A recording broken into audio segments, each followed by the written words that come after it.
HarperCollins and HarperAudio present Sensational, The Hidden History of America's Girl Stunt Reporters by Kim Todd, read by Maggie-Meg Reed.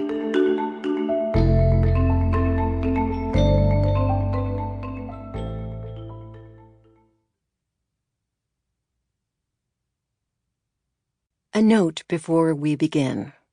For a list of sources and additional reading materials, don't forget to download the accompanying enhancement PDF from your audiobook provider, or go directly to www.harpercollins.com/audio/sensational. I write the truth because I love it, and because there is no living creature whose anger I fear or whose praise I court. Nellie Bly, The Evening World, 1895. Author's Note. This is a work of non-fiction.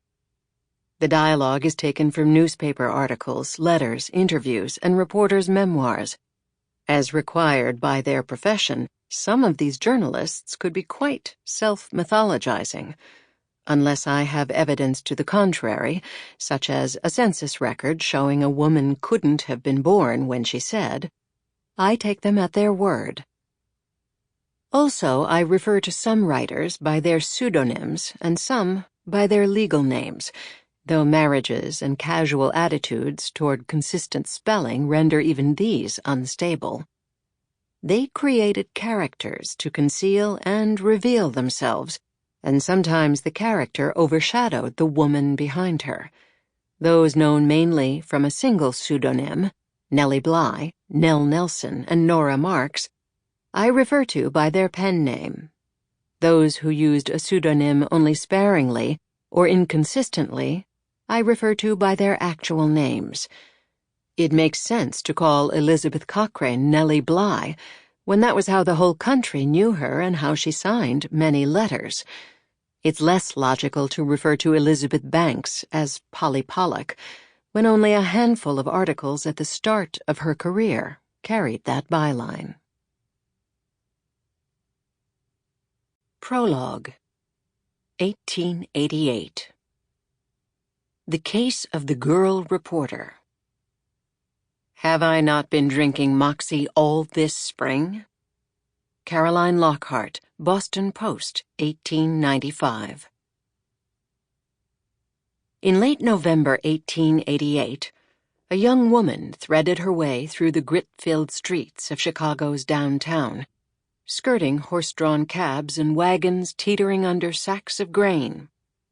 When she finally arrived at the doctor's office, she sat, hot-faced, in the waiting room, while her companion pulled the doctor aside and explained the nature of the problem.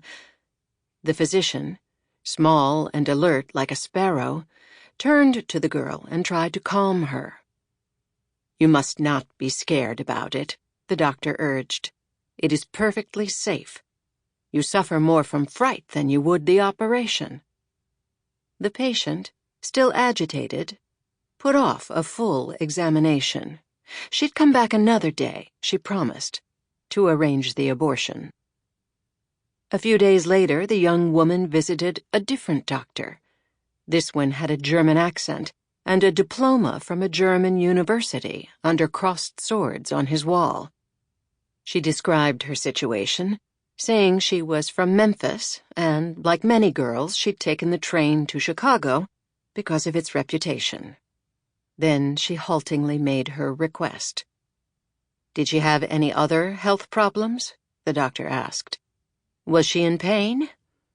When she said no to both, he wrote her a prescription for ergot, a fungus thought to induce premature labor. She should go to her hotel, he said, draw a warm bath, drink a hot toddy, and take 2 teaspoonfuls. Don't follow the dosage written on the prescription, the doctor warned, because it was wrong. Otherwise, the pharmacist might get suspicious about the drug's true purpose. The physician looked her in the eye, handed her the slip of paper, said, "Remember how to take it tonight." Sample complete. Ready to continue?